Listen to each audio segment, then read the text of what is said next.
Boa noite, doutor Márcio. Muito obrigado aí por aceitar meu convite, por entrar nessa conversa, que eu tenho certeza que vai ser um bate-papo maravilhoso aqui.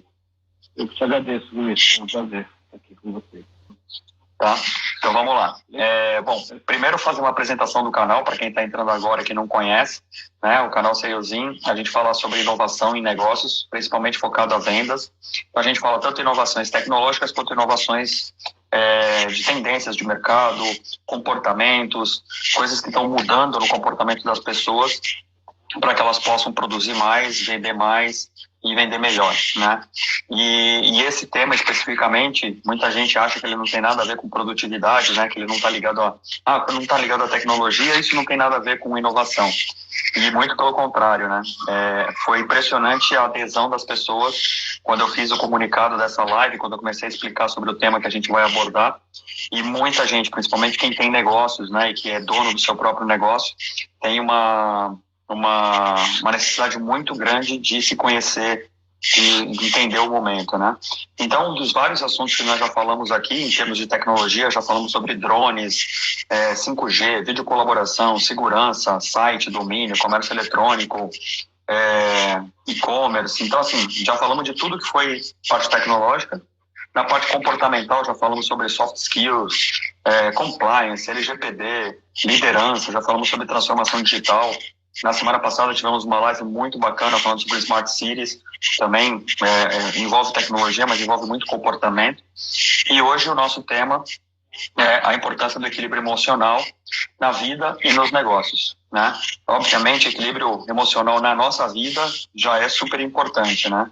Mas nos negócios é mais importante ainda, porque não é só você que tem que se cuidar, porque você é responsável por várias outras pessoas dentro do seu negócio. Então, se você quebra, né? Se você racha, vai um monte de gente junto contigo, né? Então, para falar sobre esse assunto, né, que é um assunto super interessante, temos aqui o mestre Ananda, né, Márcio, que eu conhecia como Comenali, mas é o Márcio Ananda, que é jornalista, facilitador e trainer, é instrutor sênior de Mindfulness e Meditação, certificado pelo MTI, que é o Mindfulness Training International. É professor de Mindfulness Inteligência Emocional pelo Search Inside Yourself, do Google. Transpersonal Life Coaching, certificado pela Nexus Institute. Master Therapist em cura prânica. Depois você explica o que é uma cura prânica. Tá. Certificação internacional pelo método do mestre, aí não sei se eu vou pronunciar certo. É Shoa Koksui, então tá certo. Legal. E tem 30 anos de experiência como professor de meditação e relaxamento e é um facilitador e praticante da meditação Raja Yoga. Aí eu não vou conseguir falar, é Brahma Kumaris, é isso? Brahma Kumaris, isso. Tá, então já falei certo. No Brasil. Então, cara, é uma ficha mais do que qualificada, é um tema muito interessante, que eu tenho certeza que muita gente vai aprender, como eu, nesse papo que a gente teve hoje, aprendi muito a diferenciar coisas e a pensar nisso como um grande diferencial para a nossa vida e também transportar isso para os nossos colaboradores, pessoas, parceiros, clientes. Então é muito importante. Márcio, muito obrigado mais uma vez aí por você estar participando. Entrou muita gente aí já na nossa live. Ok. Eu que agradeço você mais uma vez. Show. Quando a gente fala em equilíbrio emocional, e uma das coisas que você citou aí na chamada, no tema da nossa live, a gente tem que envolver uma série de coisas, né? Do ponto de vista de comportamento, do ponto de vista de relacionamento, tanto faz se na vida pessoal ou se na vida corporativa, do seu trabalho, enfim. Para quem estuda na sua escola, para quem é um praticante de esporte, enfim. O equilíbrio emocional ele é bastante necessário nesses tempos, inclusive, aí, onde a gente ainda vive os reflexos de uma pandemia que não terminou, ainda que a gente esteja num processo, me parece, um pouco mais confortável aí nesses dias, né, pelo que está acontecendo no Brasil. Ô, Márcio, acho que você está travando um pouco. Eu tô te ouvindo bem baixo, seu áudio está travando. Agora melhorou bem. Melhorou bem. Quando você mexeu o microfone, melhorou bem. Talvez ele estivesse um pouco longe. Melhorou? Agora sim. Melhorou? Muito melhor. Muito melhor. Continua. Beleza, melhor? Pode continuar. Tá, muito melhor. Vamos lá. Eu acho que o microfone estava mal posicionado. Tá. Quando a gente fala em mindfulness, que é o nome que a gente dá para aquilo que no Brasil, ou melhor, no tempo em português, é o mesmo que a atenção plena. A atenção plena é uma das ferramentas do mindfulness, que envolve muito mais coisas. A gente está falando em técnicas, em procedimentos e até práticas mesmo formais para que a gente obtenha esse equilíbrio emocional, vamos dizer assim, reduzindo o estresse, tendo um maior controle sobre a sua vida, sobre as suas atitudes. Esse é um processo que, através das práticas de mindfulness, a gente vai conquistando, o seu cérebro vai treinando junto com você, né? Ele vai evoluindo dentro disso e assimilando esses novos conceitos, para que a gente, sobretudo, modifique padrões, condicionamentos, crenças que estão ali, né? Mindset e tudo mais. Ou seja, Legal. Na sua vida, esse processo é importante para o teu equilíbrio emocional como um todo. Show. E aí, só para as pessoas que não conhecem, como eu também tinha muita dúvida em relação a isso, qual que é a diferença entre meditação e mindfulness? Na verdade, a meditação é uma parte do mindfulness, né? Só que a gente chama como uma prática.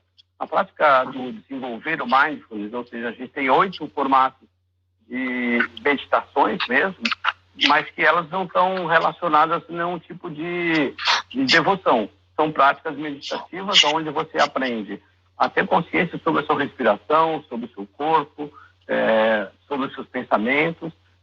Mas a meditação, que a gente trata como meditação, no caso de mindfulness, é apenas uma prática. São 8 práticas, na verdade. Só que ele é muito mais amplo.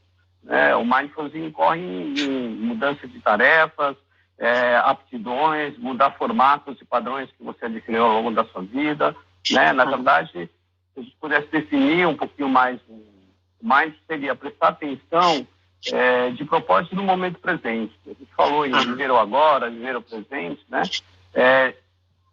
Livre de julgamentos, procurando evitar as distrações, para que esse foco seja aumentado. A prática das meditações, ou seja, dos exercícios, são necessários para você aprimorar o mindfulness.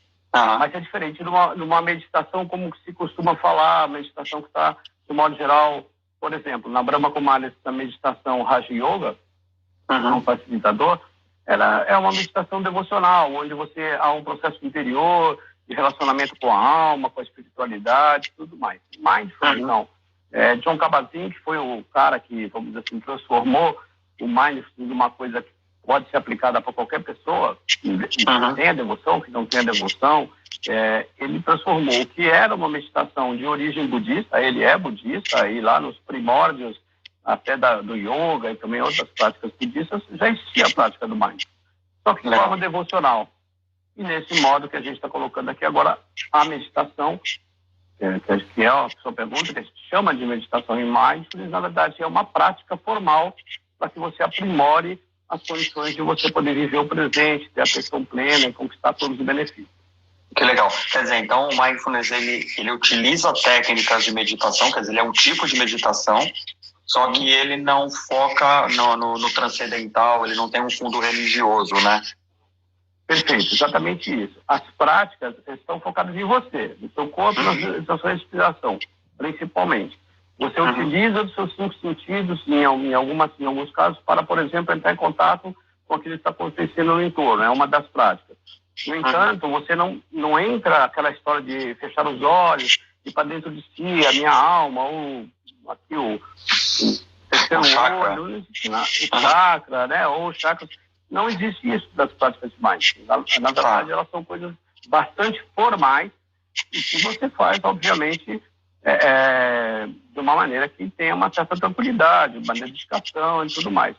Legal. Você não precisa ter incenso aceso, não precisa ter musiquinha de fundo, você não precisa ter nada dessas coisas que, de modo geral, nas meditações mais convencionais, as pessoas costumam usar como artifício, como suporte, né? Mas você só precisa ter uma mente, um corpo e respirar.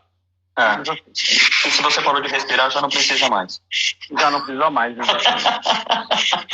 Não, legal. Então, pelo que eu entendo, até pela conversa que a gente teve, o mindfulness, ele é quase uma ginástica cerebral. Quer dizer, ele força o seu cérebro a executar rotinas que te exercite o seu foco no momento presente. É isso?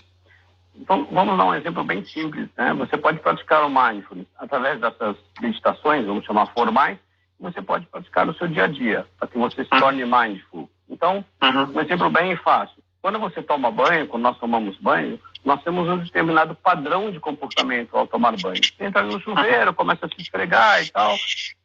Se a gente observar, raramente a gente está de fato tomando banho.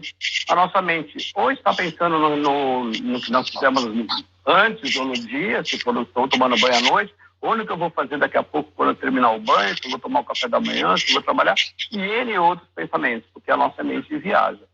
Uma boa técnica da prática do mindfulness, atenção plena, é eu exercitar, por exemplo, tomar banho tomando banho, né? Prestando atenção no que eu estou fazendo. Estou pegando o shampoo, a gente até dá um exercício para a pessoa falar em voz alta quando ela começa a treinar. Estou pegando o shampoo, estou massageando a minha cabeça, estou esfregando aqui o meu corpo. Outra prática interessante é você fazer um exercício de utilizar a mão dominante quando você se esfrega. Também pode ser quando você escova os dentes. Você prestar atenção quando você está escovando os dentes. Trocar a mão dominante pela sua mão esquerda, por exemplo, no meu caso, e prestar atenção como você está tomando banho. Essas práticas informais são atitudes de mindfulness. São atitudes de viver o agora, de viver o presente, né? Elas estão dentro do conteúdo... Pode falar. Não, pode falar. Não, é que você tinha travado um pouco, eu acabei de cortar, desculpa. Tá, só para concluir. Essas práticas, somadas às outras práticas formais meditativas, né, os exercícios que você recebe como áudio, ou que você faz em sala de aula, ou no atendimento, por exemplo, quando eu atendo alguém, elas se complementam. E na medida em que você vai colocando uma disciplina, em que você vai focando nisso, a sua mente automaticamente, o seu cérebro, ele vai se adaptando. Você vai trocando os padrões, você vai saindo do piloto automático, né? Concluindo a história de tomar banho. De modo geral, eu tomo banho no piloto automático. Eu nem percebo o que eu fiz, né? Às vezes eu chego no trabalho, eu chego em algum lugar, eu nem lembro como eu cheguei lá, porque eu vim no piloto automático, porque eu estou acostumado a fazer esse caminho todos os dias, né? E a ideia é que a gente consiga mudar, ter controle sobre a nossa vida, por exemplo. Sim. E aí uma coisa interessante, eu até usei essa história nas chamadas, né, dessa live que eu fiz, principalmente pessoas de negócios, né, não necessariamente que são empresários ou empreendedores, mas pessoas que trabalham com alguma coisa, né, que estão focadas o dia todo naquilo, elas tendem a aprender com o passado ou até sofrer com o passado, né, alguma coisa ruim que aconteceu no passado que vive atormentando aquela pessoa e está sempre ansiosa pelo futuro que está para chegar, né, e nunca, em nenhum momento, ela para poder viver o agora. E isso, o fato dela não estar vivendo agora, muita gente acha que isso é normal. Estou aproveitando o meu tempo porque eu estou fazendo coisas rotineiras como dirigir e tomar banho, para aproveitar meu tempo para pensar o que eu vou fazer depois, se eu vou fazer janta, se eu vou entrar numa reunião importante, então já estou me planejando para a reunião. Só que isso faz com que o teu cérebro, ele pare, você pare de dominar seu cérebro começa a dominar você. É isso, né? É mais ou menos isso. Quando a gente fala assim, viver o presente, viver o agora, uma das coisas que as pessoas me perguntam, falam assim, eu vou viver no agora, então eu não vou mais me planejar, eu não vou programar a empresa no meu negócio, na minha vida pessoal, eu não vou planejar comprar um carro ou uma viagem. E ao contrário disso, viver no presente, viver no agora, é você trazer para o seu momento presente aquilo que você está fazendo nesse momento, que tem total adesão com o planejamento. Planejar significa o que eu vou fazer daqui por diante, como é que eu pretendo conquistar determinadas coisas, quais são as atitudes que eu vou ter no meu dia a dia, ou o carro que eu quero comprar, que é o ideal para mim. Isso existe. Claro que isso não vai mudar, mas eu preciso trazer para o agora as atitudes de cada dia, as atitudes de cada momento, depois que eu fiz o plano. Para que eu possa concretizar um plano que será num agora futuro, eu tenho que trazer para esse momento. Né? Porque senão ele nunca chega, né? Senão ele nunca chega. Vai chegar. Na verdade, assim, a vida, ela caminha em direção a algo. Né? Quando chega lá, quando você atingir aquele objetivo, ele já não existe mais, ele já é um agora, e ele já passa por si. Uma das grandes causas do sofrimento das pessoas, está cortando ou você está me ouvindo bem? Não, estou te ouvindo bem, Ok.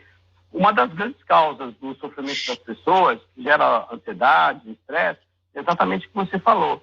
Eu vivo naquilo que a gente chama de paradigma da fantasia. Ou eu estou ruminando o passado, vivenciando alguma coisa do passado, ou eu estou contemplando a expectativa do futuro, que é algo que eu não tenho controle. O passado já foi, né?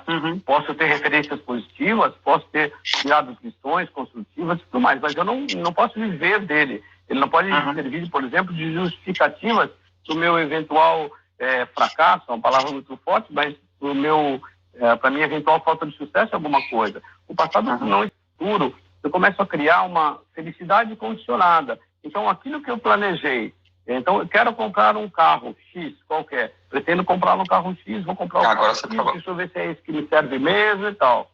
Muito bem. Eu não posso condicionar de que quando eu tiver esse carro é que eu vou ser feliz ou que eu vou me realizar. Porque isso não é verdade.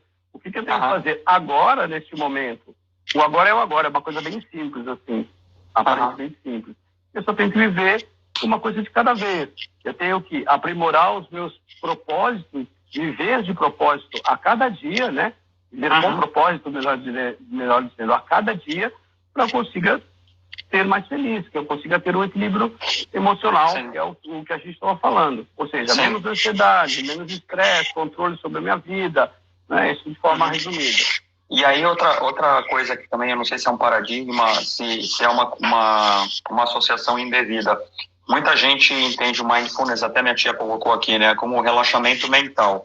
O mindfulness não necessariamente ele é um relaxamento, né? Você pode usar ele como uma técnica de relaxamento, mas ele não necessariamente está vinculado a isso. Não, ele não é um relaxamento. O que acontece é que algumas das práticas de mindfulness te levam a você ficar mais sereno, naturalmente. Mas você tem que estar, na verdade, atento enquanto você faz a prática. Portanto, não é para você relaxar, né? Você vai encontrar uma posição mais confortável, você vai ter mais calma, porque você vai estar respirando com suavidade. Um dos exercícios, uma das práticas que se chama exploração do corpo, ou body scan, você faz deitado, e aí você, por meio da respiração, começa a trabalhar da ponta dos pés até a sua cabeça. Muito semelhante a um relaxamento, por exemplo, que tem aí para você dormir, para você se sentir melhor e tudo mais. Mas não, o objetivo do mindfulness não é você relaxar. Embora ele vai te trazer mais tranquilidade, mais serenidade, mais controle sobre a sua vida.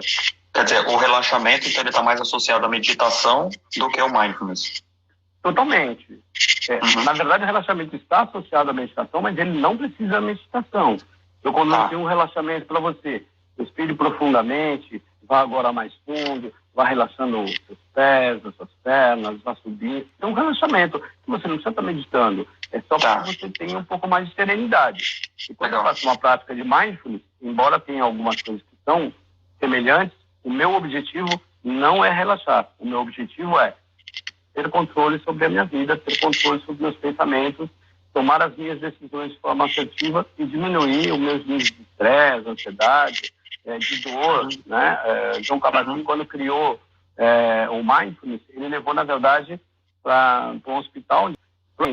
O hospital que ele trabalha é um hospital que cuida da dor crônica e tal. Ou seja, os pacientes poderem conviver com mais tranquilidade na administração da dor, por exemplo, né? Eu imagino que um paciente doente, né, e principalmente se for uma doença muito grave, ele acaba perdendo as esperanças, né? Acaba se entregando, e o viver o momento presente ele é super importante para que ele acredite no dia a dia, que ele vai conseguir sempre, mantendo o controle, mantendo o foco, ele consiga sobreviver e consiga ter melhor aproveitamento de um tratamento, né? Se a gente estiver falando de um paciente terminal, por exemplo, qualquer doença terminal, e ele já está em fase terminal, isso trará algum tipo de conforto para ele. Mas se nós estivermos falando, por exemplo, de pacientes com dor crônica, que é o principal objetivo lá no hospital que o João Kabat-Zinn implantou, dor crônica é aquele cara que ele não vai parar de ter dor na coluna, ou na artrose, ou em qualquer outro tipo de doença que, né, ele não vai se curar daquilo. Ele pode tomar medicamentos para melhorar a dor, mas é uma dor que está ali todos os dias.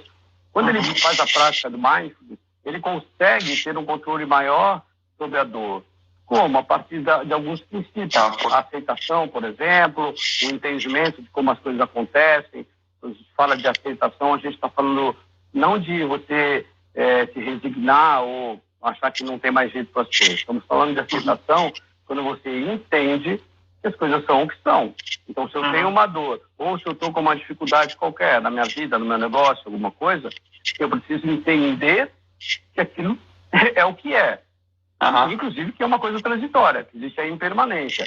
E na medida que eu entendo como aquilo é, olhando de frente para aquilo, através das técnicas do Mindfulness, inclusive, eu consigo encontrar mais soluções, ou consigo conviver melhor com a minha dor crônica, por exemplo. É claro que eu estou falando isso de uma maneira bastante resumida, né? Mas claro. mais ou menos isso. Claro, e aí eu entendo que isso tem muito a ver com neurociência, né? Quer dizer, esses estudos todos de você viver o presente, de você treinar o seu cérebro para entender o momento presente, para que você sinta cada detalhe do que está acontecendo. Então, se a gente está numa conversa agora, eu não posso estar prestando atenção no barulho que está na rua, eu não posso prestar atenção no WhatsApp que chegou, quer dizer, o fato de eu estar 100% focado naquilo que a gente está fazendo agora é um treino, né? E aí o fato de você estar focado naquilo te faz com que o seu organismo, né, e aí a questão da neurociência está ligada com outras partes do corpo, faz com que você diminua a sua ansiedade, que você consiga viver melhor consigo mesmo. Seria mais ou menos isso? É mais ou menos isso, de uma forma um pouco mais sintética, mais objetiva. O Mindfulness já é reconhecido cientificamente que ele age nos processos cerebrais, né? A neurociência, a neuroplasticidade já explicou, já foi comprovado. John Kabat-Zinn foi um dos caras que justamente foi buscar essa comprovação científica de como essa prática, assim como a meditação tradicional, propicia para as pessoas uma vida melhor, um conforto melhor. Quando eu exercito viver aquilo que eu estou vivendo no presente, isso me leva a observar também as coisas boas que estão acontecendo na minha vida. Se a gente está vivendo uma pandemia sobre a qual eu não tenho controle, por exemplo, né? Eu não tenho controle sobre o vírus, eu não tenho controle se o cara vai comprar vacina, se ele não vai, enfim, todas essas informações, mas eu sei aquilo que eu devo fazer diante da pandemia. Mas se eu entendo, se eu aceito essas coisas como estão, e eu tenho gratidão pelas outras coisas que acontecem na minha vida, eu estou propiciando um exercício cerebral, né, nas minhas conexões cerebrais, um processo de renovação, um processo de troca de padrões. Imagine que a gente tivesse dentro de nós um monte de sinaizinhos de menos e um monte de sinaizinhos de mais. Eu começo, a partir das minhas práticas, a partir de valorizar determinadas coisas no meu presente, no meu dia. A gente tem até um exercício que se chama Diário da Gratidão. O meu cérebro começa a entender que eu tenho uma série de coisas boas acontecendo também. E os meus processos, a partir dali, e diuturnamente, eles vão se aprimorando. E eu passo a ter o quê? Uma vida melhor, mais conforto. Consequentemente, eu vou diminuir minha ansiedade, contribui para melhorar o processo de depressão crônica, depressão grave ou leve, enfim. É todo um processo que já é comprovado pela neuroplasticidade, para usar um termo que está bastante em foco nesse momento. Legal. E essa questão de você sempre enxergar o lado positivo, ou seja, você ser grato pelas coisas boas que você tem, em vez de você sempre ver o lado negativo, tem muita gente que critica isso como um síndrome de Poliana, que o cara sempre quer ver o lado positivo, quer sempre ver o lado bom. Na realidade, isso não tem nada a ver com ser Poliana, né? Está muito mais ligado a um exercício, né? Nem aquele cara que fala assim, você é sempre otimista, você acha que sempre tudo vai dar certo e tal, que na verdade muitas vezes é uma forma de você se conformar, então não tem jeito, vai ser assim mesmo, mas tudo bem, amanhã vai ser melhor e tal. Não que isso não seja válida, não que as frases que eu aprenda, ou que eu ouça em determinados tipos de exercícios, práticas, no YouTube você tem uma série de frases ali, de sugestões ou autossugestões para você melhorar a sua vida. Não que elas não sejam válidas, mas não é assim que funciona. Né? No Mindfulness, você vai criando verdadeiramente, por isso, porque é no momento presente, a experiência de você viver o agora. E se eu vivo o agora, ou se eu percebo o meu dia, eu consigo perceber todas as coisas que estão acontecendo. Percebo o meu dia, eu consigo perceber todas as coisas que estão acontecendo. A vida é feita de desafios, ela não é uma coisa, super simples, nada disso. Quando você pratica mais, você não vai deixar de enfrentar problemas ou superar desafios, né? O que vai acontecer você vai ter ferramentas, você vai ter mais condições, vai estar mais fortalecido para lidar com essas coisas que acontecem na sua vida. O resto não vai mudar, as coisas vão continuar acontecendo. Ok, dentro disso também, desse reconhecer de que eu tenho coisas a resolver, de que eu tenho desafios ou problemas, se a gente quiser tratar assim, eu também vou entender que eu tenho uma série de coisas boas que são importantes para mim. Então não é aquela história dessa síndrome de Poliana, não é isso. É você entender que as coisas são o que são. A gente se resume nisso. Qualquer coisa, ela é o que ela é. Se eu olho para ela de uma maneira mais profunda, usando as atitudes principais do mindfulness, que eu posso usar a aceitação, a tolerância, o não julgamento, né? Temos 9 atitudes, a gratidão, a autocompaixão, que é uma coisa importante, eu consigo minimizar e enfrentar de forma mais firme, né? Com mais poder, mais controle, tudo aquilo que se apresenta na minha vida. Consequentemente, eu vivo um pouco melhor, vivo mais feliz ou mais contente, reconhecendo as coisas boas que estão na minha vida. Legal. A gente tem várias pessoas que entraram aqui que eu sei que trabalham com vendas, né? O Gabriel Zuolo, por exemplo, já foi seu paciente. É um cara baita vendedor e que com certeza já sofreu muito, como eu, como vendedor também, já sofri muito de frustrações passadas, ou seja, você tinha uma meta para cumprir e a meta não foi cumprida por uma série de circunstâncias que fogem do seu controle, você se lamenta e aquilo vai te perseguindo e você não consegue mais bater metas porque você acha que aquilo tudo vai acontecer de novo. E existe aquela ansiedade do vendedor também, que o cara fica tão animado com um negócio que está para fechar que o cara nem dorme e não se concentra mais. Tal. Quer dizer, ele vive numa balança de emoções gigantescas. Nesse caso, as técnicas de mindfulness são essenciais para que você possa reduzir as duas pontas, né? O que acontece com a equipe de vendas ou com o vendedor individualmente, né? Primeiro que você vive sob uma pressão constante. A gente está falando da pressão do mercado, não importa o que você venda, onde você tem objetivos para atender, você tem todas as oscilações, por exemplo, no caso do Gabriel que atuava, você também, que atuava na área de tecnologia, acessório, informática e tal, o mercado se movimenta muito, qualquer oscilação do dólar, qualquer nova tecnologia, as coisas elas se modificam. Então, a gente sofre já com todas as pressões que o próprio mercado em que você trabalha, seja ele qual for, né? Quando você vende alguma coisa, você tem um mercado todo a ser enfrentado. Seus concorrentes, resultados e tal.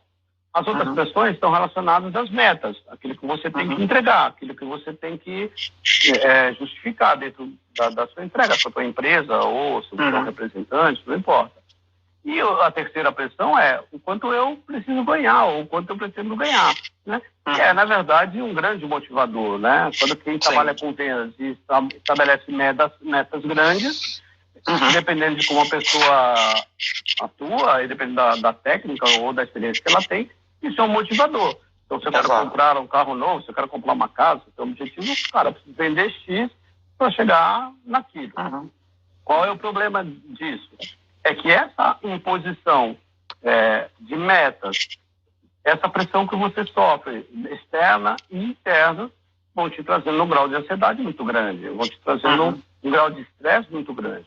E a gente acaba entrando numa rotina onde, assim, eu preciso chegar a um determinado lugar, quando eu chego já não é mais aquele lugar, e eu tenho que continuar porque eu já tenho um processo novo. No meio do caminho, o que pode acontecer comigo? Eu estabeleço uma expectativa, por exemplo, que eu vou vender determinada quantidade de produto, que aquele produto vai beneficiar, vai gerar X reais de receita, e eu já faço o cálculo da minha comissão. E dali a pouco a gente está gastando essa comissão, né? Dependendo do grau de antecipado, é a felicidade condicionada. Quer dizer, aí pode chegar lá e dar certo. Pode ser que você chegue lá e, infelizmente, você consiga atender, às vezes até mais. Só que essa felicidade condicionada também pode gerar para mim uma expectativa que não vai se concretizar e eu vou ficar frustrado. E aí a dor da frustração e a retomada de ter que iniciar todo um processo, ou mais do que isso, se eu começar a ter eventuais insucessos, eu posso entrar num processo de achar que eu aqui sou um problema, que eu que não Sim. tenho competência. E aí você entra numa espiral e aí você acaba até sendo mandado embora porque você não consegue se reerguer, né? Você vai pro túnel da espiral, cara, que você vai chegar lá no fundo, né? E pode gerar bastante coisa. O cara não dorme bem, gera depressão, gera ansiedade, vira um ciclo de coisas. A prática do Mindfulness faz você entender quais são os seus objetivos, obviamente, quais são os seus propósitos, né? O que você pretende fazer, é o tal do planejamento, qual é a meta que eu tenho que conquistar, e o que eu tenho que fazer para conquistar isso. O que eu não posso fazer é imaginar que no momento que eu conseguir aquilo, a minha vida vai ser diferente. No momento, ou eu já ficar experienciando algo que eu não assinei o pedido, o cara não assinou o pedido, não entregou. Né? Porque você já começa a viver a ilusão de como aquilo vai acontecer. E aí você está sem foco, você está no presente. E você tá tão na fantasia que a hora que aquilo não acontece, você entra em parafuso mesmo. A dica é, não dá pra gente querer viver as coisas das quais a gente não tem controle. Eu não tenho controle total se o cara vai comprar determinado pedido ou não. Eu tenho uma expectativa, sei que existe uma oportunidade, mas eu não tenho controle. Ele pode mudar de decisão na hora que chegar lá. Né? Ele pode ter um tipo de revés no mercado e ele mudar de decisão. Internamente, sobretudo as pessoas que estão trabalhando em home office, por exemplo, uma das duas práticas é produtividade consciente. Né? E tem um processo de liderança consciente, que é até um curso que eu dou nas empresas. Produtividade consciente é eu ter esse entendimento de todas as coisas que eu estou fazendo, quais são as ferramentas, quais são os processos e como eu estou reagindo o tempo inteiro, né? Uma espécie de monitoramento de como eu estou reagindo o tempo inteiro com aquilo que eu estou fazendo. Se eu trabalho em casa, por exemplo, muitas pessoas trabalham em casa, eu preciso de fato estar trabalhando. É como se eu saísse daqui para ir trabalhar lá em Alphaville. Aí em Alphaville onde você está. Né? Então, se o meu escritório é aí, então se eu estou trabalhando em casa, eu tenho que me disciplinar de tal forma como se eu tivesse que ir até aí. Né? E eu preciso estar, de fato, trabalhando. Né? Eu preciso ter essa consciência de que eu estou executando uma tarefa. Como eventualmente tomar banho e, de fato, tomar banho. Um bom exemplo é quando eu almoço. Eu tenho que almoçar e estar almoçando. Fato, eu não posso estar almoçando, não estou prestando atenção no que eu estou comendo, porque eu estou olhando o celular do lado, ou porque eu estou vendo o que está passando na televisão, ou ele e outras coisas. Né? A gente não tem esse hábito. Esse é um bom exercício. Né? Sim. Você me comentou que é um exercício interessante e eu achei bem legal essa prática. Por exemplo, se você normalmente vai do seu trabalho para casa, se você tem uma rotina de dirigir um determinado trecho, você mudar a sua rota, né? Você pegar um caminho diferente, porque faz com que você preste atenção efetivamente no que você está fazendo, né? Outro bom exemplo é assim, hoje eu não vou trabalhar de carro, vou trabalhar a pé. A pessoa fala, tá bom, mas é longe, então ok, eu posso mudar o meu caminho, posso mudar a minha rota. Eu posso mudar a minha rota observando o que eu tenho no entorno, o que eu tenho nesse caminho. Normalmente, quando a gente vai de casa de carro, por exemplo, a gente nem olha. Por exemplo, eu disse agora há pouco, a gente às vezes chega do trabalho e não sei nem como eu cheguei, ou de casa, ou do trabalho para casa, eu nem sei como eu cheguei. Porque há um padrão, há um piloto automático, eu simplesmente entro no carro, dirijo, se o meu carro for mecânico, eu engato a marcha e nem percebo, e se for automático, eu simplesmente venho. Eu não olho o que está acontecendo no entorno, eu não observo que tem árvores, eu não observo, né? Eu só fico irritado quando tem muito trânsito, porque eu vou demorar mais para chegar. Quando você cria essas alternativas de mudança de padrão, mudança de paradigma, automaticamente você cria a necessidade de observar melhor, de prestar atenção naquilo que você de fato está fazendo, ou seja, dirigir, né? E aí, novamente, é um exercício, caminho, né? E novamente é um exercício diário, quer dizer, se você prestar atenção em pequenas coisas que você faz no seu dia a dia, como almoçar, escovar o dente, tomar banho, dirigir, pequenas atitudes que você toma no seu dia a dia condicionam o seu cérebro a ele te obedecer, porque você está prestando atenção naquele detalhe e quando você quiser controlar o seu cérebro, você tem as rédeas dele. Seria mais ou menos isso? Vamos tentar explicar melhor isso. Nós todos, para usar até a palavra condicionamento que você usou, nós todos somos condicionados, desde pequenininho, com uma série de padrões que nos foram impostos ou hábitos que nós adquirimos ao longo da nossa vida, por observação, por informação da mídia, dos pais, enfim.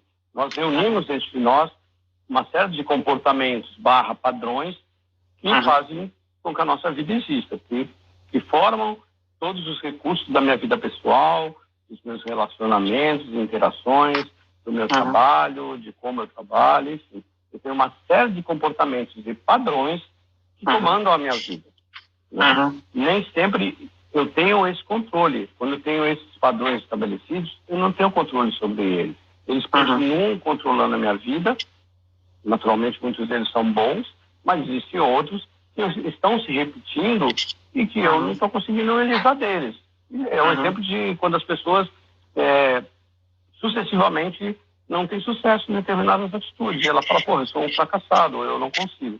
Na verdade, ela precisa mudar um padrão. Provavelmente ela está fazendo as mesmas coisas da mesma maneira e o resultado sempre vai ser o mesmo. Como Einstein dizia, né? Exatamente. Quando eu estabeleço a necessidade de explicar do meu cérebro que existem outras formas, outros padrões, outros mindsets, eu começo a fazer com que ele, inclusive, se questione. Meu cérebro, inconscientemente, não é que assim, eu começo a fazer, eu já aceitei. Não é muito fácil você trocar um hábito que está ali enraizado. Hábitos pequenos, por exemplo. Luiz, você senta na mesma cadeira à mesa na sua casa? Normalmente sim. Então, por que você senta lá? Padrão. Um padrão. O padrão que você colocou. Mas senta lá. Ok. Experimenta trocar de cadeira nessa semana, mudar o seu lugar à mesa, você vai ver o que acontece. Minha mulher não deixa. Momento... Minha mulher não vai deixar eu mudar de cadeira. Ela vai querer. Ela vai falar, por que você está no meu lugar? Então, se ela deixasse, provavelmente você ia estranhar isso. Você vê um padrão bem legal, um exercício muito bom que todo mundo pode fazer.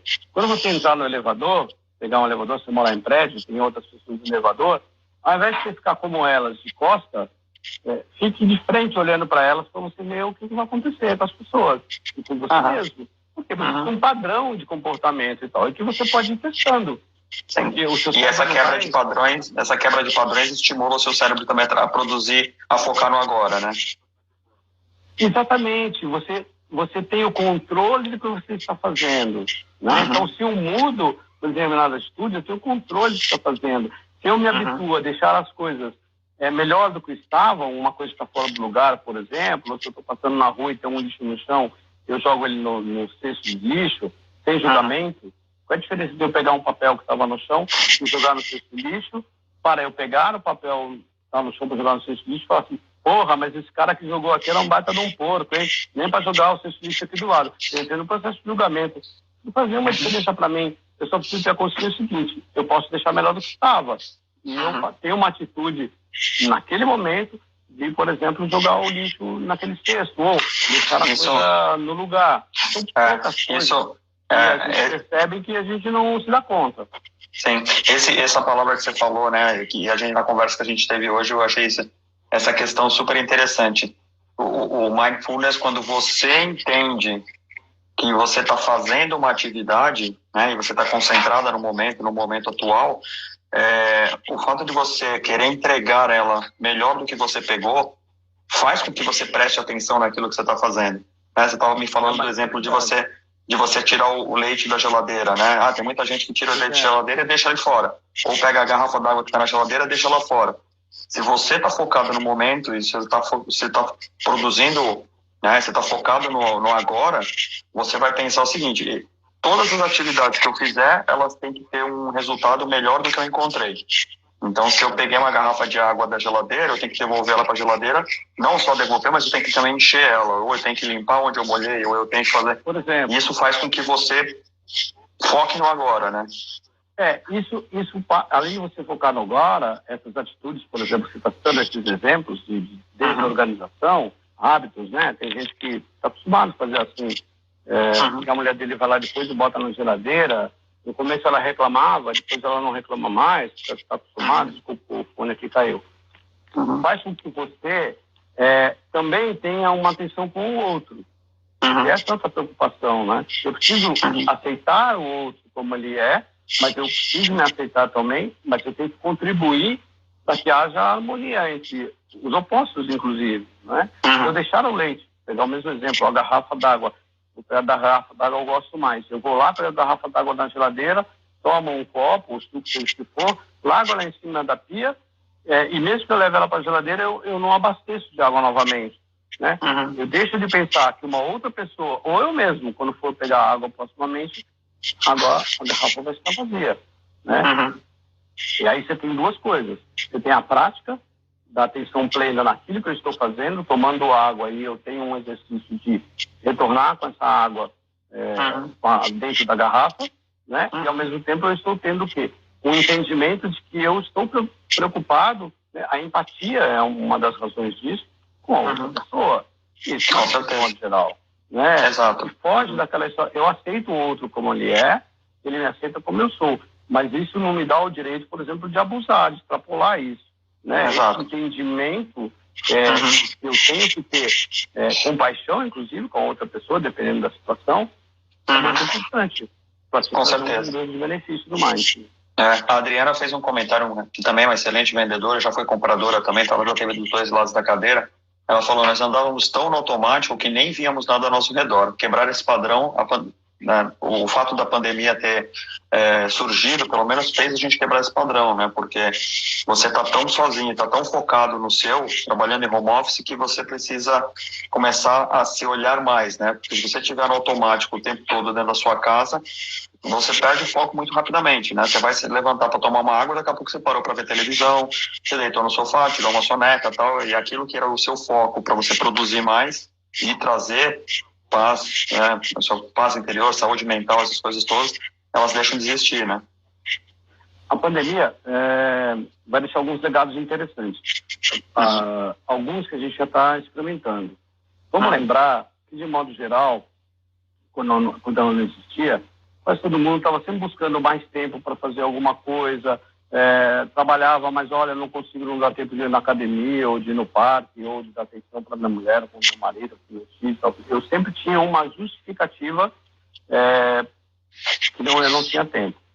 Quando surgiu a pandemia, sobretudo depois de alguns meses, que nos obrigaram a trabalhar em casa, por exemplo, ou algumas pessoas nem trabalhar, não conseguiam nem trabalhar de casa porque perderam emprego, ou porque não tinha home office ainda, seja o que for, nós ganhamos todo o tempo do mundo, né? Porque nós deixamos de ter que ficar no trânsito, deixamos de ter que ficar lá no trabalho fazendo uma série de coisas, né? Você passou a ter um controle sobre o seu tempo muito melhor.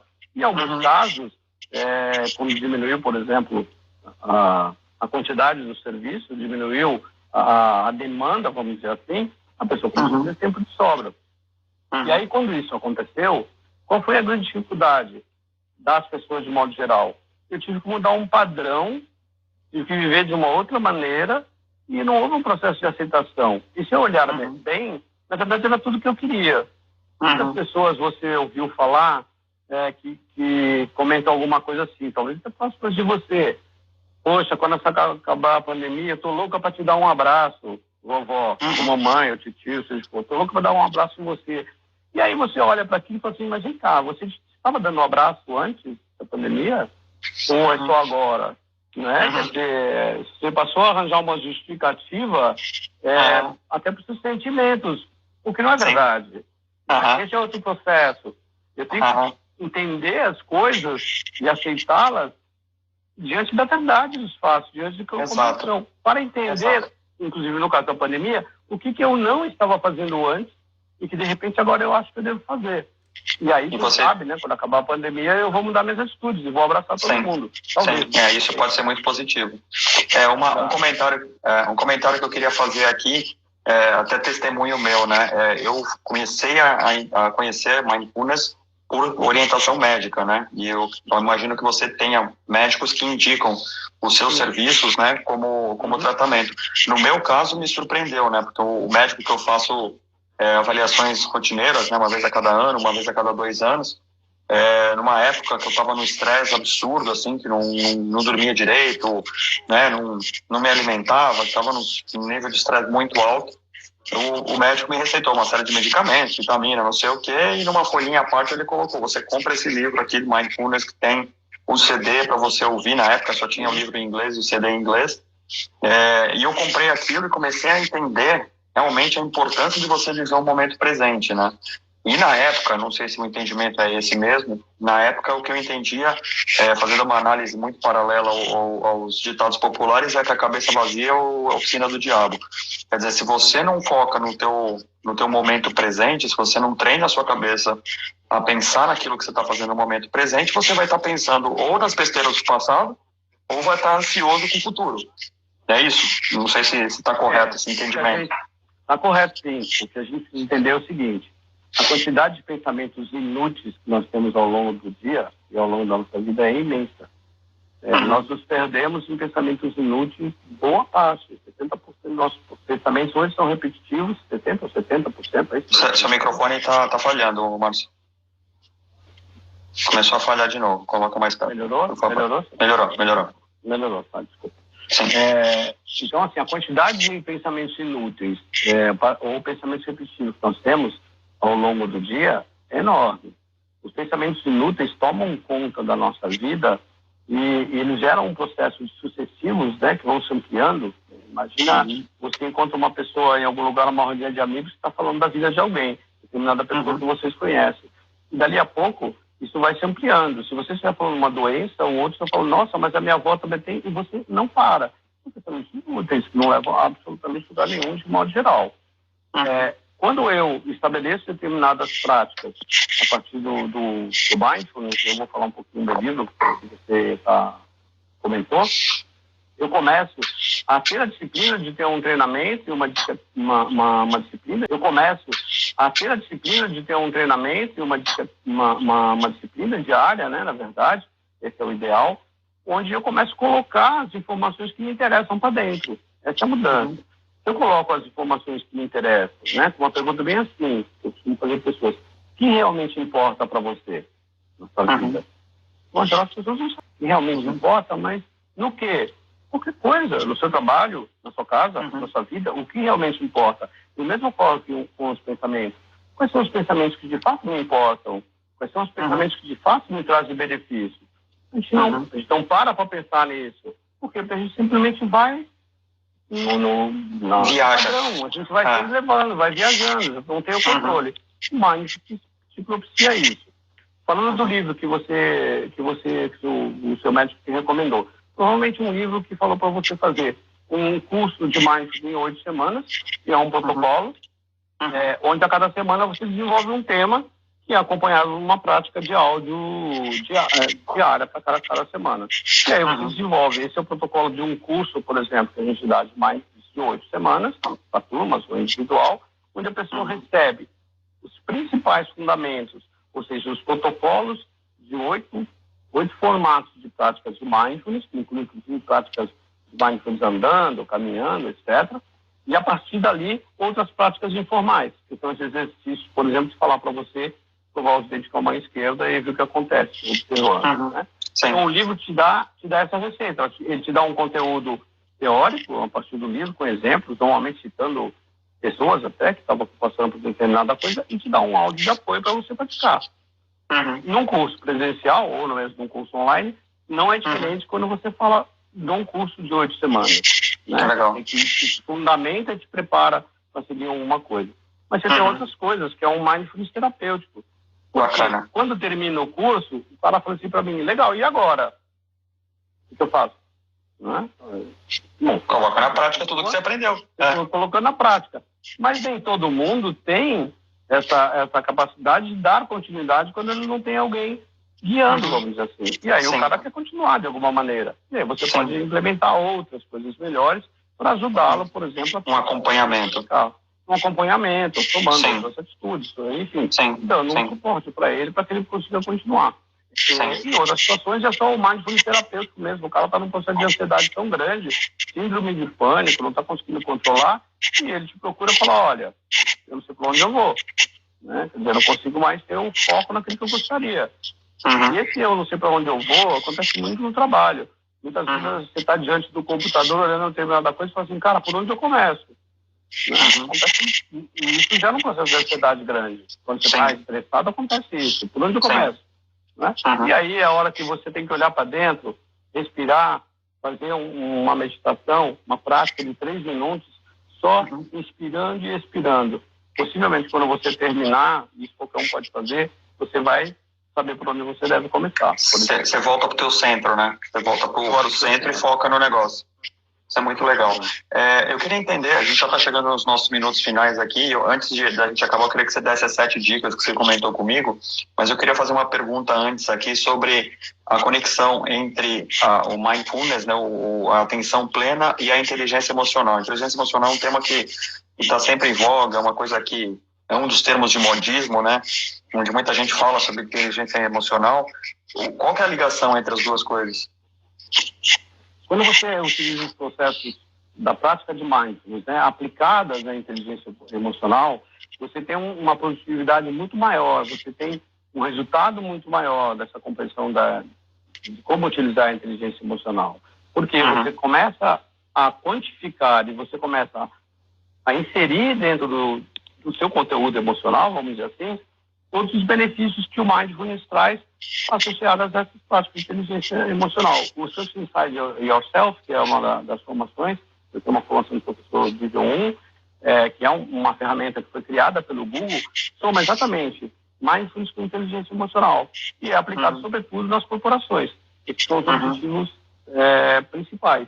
Né? Quer dizer, quando você soma as duas coisas, quando você tem a compreensão da inteligência emocional, ou você já leu, ou você já fez o curso, ou você está usando na sua vida, e agrega isso às práticas de mindfulness, você vai ser uma pessoa mais feliz, vamos dizer assim. Legal. No dia a dia vão ser melhores. Legal. E aí, dentro dos cursos que você oferece, né, tanto individuais quanto em grupo, eu imagino que existem várias empresas que vão atrás disso para que os funcionários fiquem mais centrados, né? Isso aumenta a produtividade também. Então, a gente tem um curso que você faz dentro da empresa, que pode ser a implantação e a importância de você ter dentro de uma empresa um processo de mindfulness, onde você pode ir lá toda semana dar uma meditação para a pessoa, e você pode pegar um líder lá onde você vai treinar melhor para que ele, por exemplo, consiga em determinada hora do dia fazer uma prática.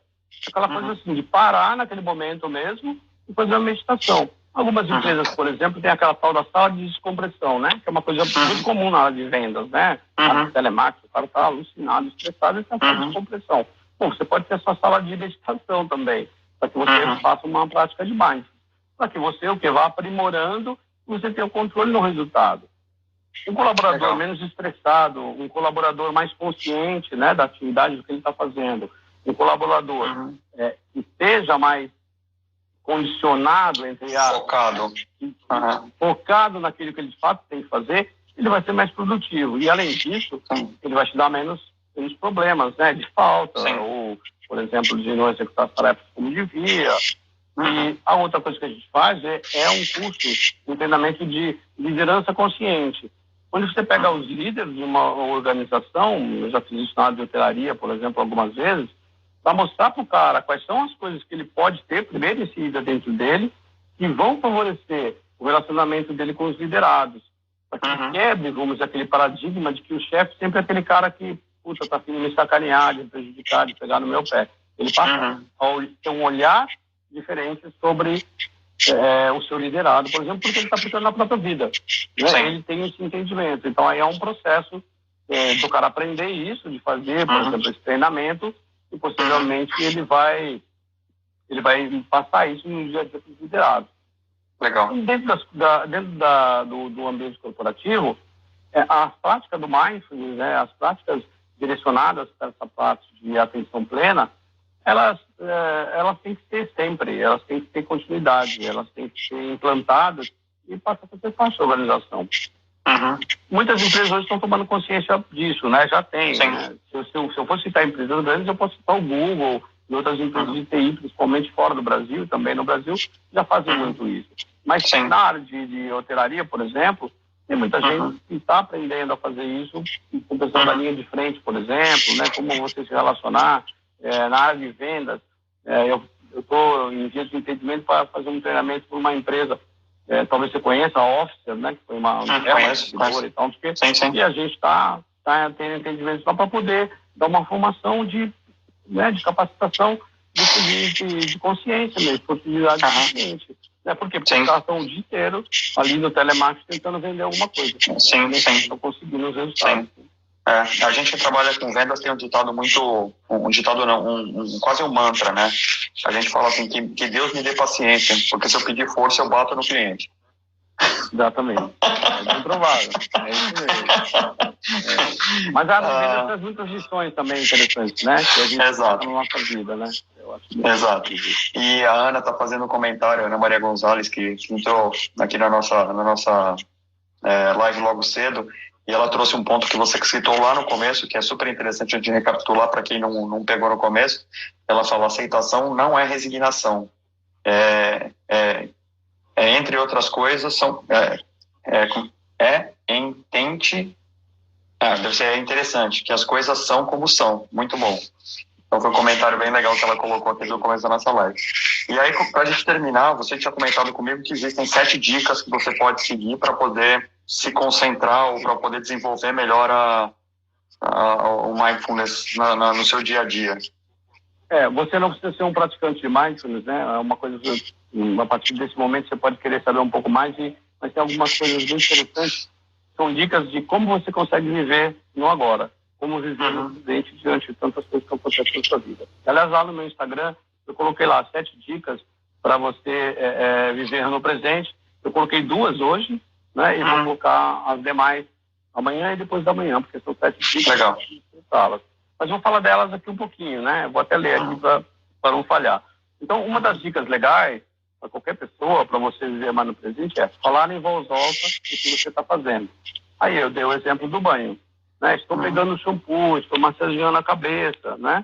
Ou agora estou lavando a louça, estou lavando os pratos. Né? É uma coisa que parece muito idiota, mas na verdade não é. Se você não puder fazer em voz alta, porque alguém à sua volta que pode de repente não achar meio normal, você pode fazer isso mentalmente. Quando você faz isso, você está simplesmente transformando suas atividades cotidianas em atitudes de atenção plena. Né? Isso é uma boa dica, né? Bacana. Olha, eu até escrevi aqui, você pode fazer isso quando você está lavando a louça, entre outras atividades. Ou seja, que é aquilo que eu falei agora há pouco. Quando você estiver tomando banho, esteja tomando banho. Quando você estiver lavando a louça, esteja lavando a louça. Né? É bobinho, mas dá um resultado danado. Você vai quebrar menos louça, com certeza. Com certeza. A outra dica, você vai observar a cor da louça, você vai gerar processo, você vai botar os talheres de um lado, você vai botar as coisas do outro. É um negócio muito interessante. Sim. Particularmente é uma coisa que eu faço para você lavar a louça. A outra dica é justamente a aceitação, que nós falamos agora há pouco, né? Quando você estiver passando por um momento difícil, desafiador, né? É o que geralmente nos traz o desequilíbrio emocional, e às vezes até crise de ansiedade, a ideia é que você faça uma pausa, né? Você pode até fazer isso durante algumas vezes, e observe a sua respiração, inspirando, expirando, e aí você vai exercitar a aceitação. Nada mais é que você ter a possibilidade de se aproximar e compreender a realidade das coisas como elas de fato são. Você passa a ter um olhar diferente, né? Mesmo que seja um grande desafio, um grande problema. Se eu me torno um observador desapegado e olho para aquilo como ele está acontecendo, possivelmente a aceitação da realidade como ela realmente vai me trazer condições para ter decisões mais conscientes. Vou sair do piloto automático, que poderia ser uma ação impulsiva, que poderia ser ficar reclamando simplesmente. Vou deixar de repetir padrões que a gente já sabe que não funcionam, eu estou passando um determinado problema, ou meu relacionamento com uma pessoa, por exemplo, difícil, né? E vou partir para um processo o quê? De resolução, a partir do entendimento. Portanto, não é resignação, não é passividade. Ao contrário, é um processo de você entender e aceitar como as coisas são para você poder agir, inclusive. Né? E aí, dentro dessa dica, você recomenda uma questão de abstração, assim, você olhar aquele problema como se você estivesse olhando o problema de outra pessoa? Ou você ter um foco e você ter um raciocínio? É um observador desapegado. Né? Tá. Imagine que você pudesse sair do seu corpo, olhar você ali embaixo e falar assim, esse aqui é um amigo que está com um problema, o que eu diria para ele nesse momento? Olhando para esse problema de forma real. Legal. Como ele é de fato. Bacana. A outra dica é você se lembrar de respirar. Nós respiramos o tempo inteiro. Nós não precisamos pensar na próxima respiração, nem na próxima inspiração ou expiração. Isso acontece naturalmente. Mas eu respirar, eu prestar atenção na minha respiração enquanto âncora, né? Eu posso parar 3 vezes ao dia para respirar 3 minutos. Simples assim. E na hora que eu faço esse exercício, eu começo a ter exatamente esse processo de mindfulness, esse processo de ver o presente, né? Então, parar para respirar algumas vezes durante o dia, sobretudo quando você estiver muito ansioso. Respirar consciente. Exatamente. Eu só olho para a minha respiração, olho no sentido de observar como é que o ar entra, como é que ele sai. A minha mente naturalmente vai devagar. Eu não vou me importar com isso, vou voltar, né? Vou respirar mais uma vez. Depois que você fizer depois que você fizer essa prática por alguns dias, você pode incorporar uma coisa a mais, que é observar como seus 5 sentidos funcionam. Então, você pode começar a ouvir os sons à sua volta, prestando atenção, né, além de respirar, quais são os sons que chegam até mim, o que eles me trazem, e assim sucessivamente, aprimorando o sentido. Né? Tem uma dica aqui de um cara chamado Eckhart Tolle, eu vou ler para vocês, que é o autor do livro Poder do Agora.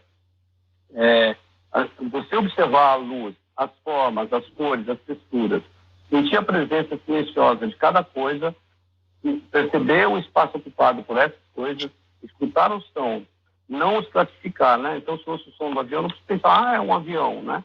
Escutar o silêncio subjacente aos sons, tocar em alguma coisa para eu aprimorar o meu tato, e eu vou me sentir e vou reconhecer o meu ser, o que eu sou, ou seja, no processo de respiração, quando eu percebo o milagre de cada sentido que eu tenho, e que a gente não percebe, porque, de novo... É automático? É automático.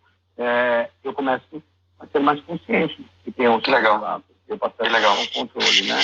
Bacana. A outra dica, a última que eu já falei, você precisa sair do piloto automático. Você não precisa estar repetindo as coisas. Então, o ideal é o seguinte, tire um dia, se você puder, para fazer as coisas totalmente diferentes do que você costuma fazer. Qualquer coisa.